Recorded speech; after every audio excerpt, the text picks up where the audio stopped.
میرا نام پروفیسر محمد عمران ہے. میں سروسز ہاسپٹل میں as a professor of medicine کام کر رہا ہوں. آج کا ہمارا آپ سے گفتگو کرنے کا مقصد ایک بیماری ہے جس کو ہم ٹیکنیکلی تو GERD کہتے ہیں, گیسٹرو اسوفیجل ریفلکس ڈیزیز. اس بیماری میں اصل میں پرابلم یہ ہوتی ہے کہ جو میدے کا تیزاب ہے وہ اوپر کھانے کی نالی کی طرف آنا شروع کر دیتا ہے. نارملی کھانے کی نالی جو ہے وہ اس مقصد کے لیے نہیں بنی ہوتی. کھانے کی نالی جسے ہم میڈیکلی اسوفیگس کہتے ہیں, اس کی جو اسکن ہے اس میں اگر یہ جو تیزاب ہے کثرت کے ساتھ ٹچ کرنا شروع کر دے تو اس میں زخم بننا شروع ہو جاتے ہیں. اس کے علاوہ جن لوگوں میں یہ بیماری زیادہ شدید ہوتی ہے ان کے اندر ایون اس سے زیادہ پرابلم ہونا شروع ہو جاتی ہیں. مثلا تیزاب حلق میں آتا ہے تو سانس کی نالی میں دقت پیدا کرتا ہے, حلق میں خرابی پیدا کرتا ہے, اس کے علاوہ دانتوں میں بھی خرابی پیدا کر سکتا ہے, منہ میں بدبو پیدا کر سکتا ہے. سو یہ مختلف قسم کی علامتیں اس کی وجہ سے آتی ہیں. جنرلی جب مریض ہمارے پاس آتے ہیں تو ان کی کمپلین عام طور پہ یہ ہوتی ہے کہ ان کو سینے میں اس ایریا میں جلن محسوس ہوتی ہے.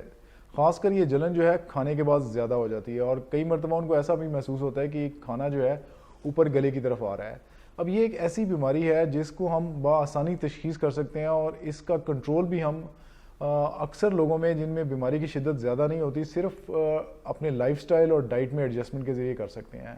مثلا اگر آپ روزانہ فزیکل ایکٹیویٹی رکھتے ہیں, واک کرتے ہیں, ہلکی پھلکی ایکسرسائز کرتے ہیں, اپنا کھانا جو ہے اس کی مقدار کو کنٹرول کرتے ہیں, اور اس کے علاوہ بہت زیادہ چکنائی والی اشیاء, تلی ہوئی اشیاء اور بہت زیادہ مسالے دار چیزیں ہیں, کثرت کے ساتھ چائے یا کافی کا استعمال ہے, اور اسی طرح یہ جو فزی ڈرنکس ہیں جن کو ہم سوڈے والی بوتلیں کہتے ہیں ان کا استعمال اگر آپ کم کر دیتے ہیں اور کنٹرول کر لیتے ہیں تو اس کی علامتیں کنٹرول ہونا شروع ہو جاتی ہیں اور کوالٹی آف لائف بہتر ہونا شروع ہو جاتی ہے. ادروائز اگر ان تمام کوششوں کے باوجود کوالٹی آف لائف کنٹرول نہ ہو سکے تو ہم اس کے لیے کچھ ادویات استعمال کرتے ہیں جو معدے کی تیزابیت کو کنٹرول کرتے ہیں.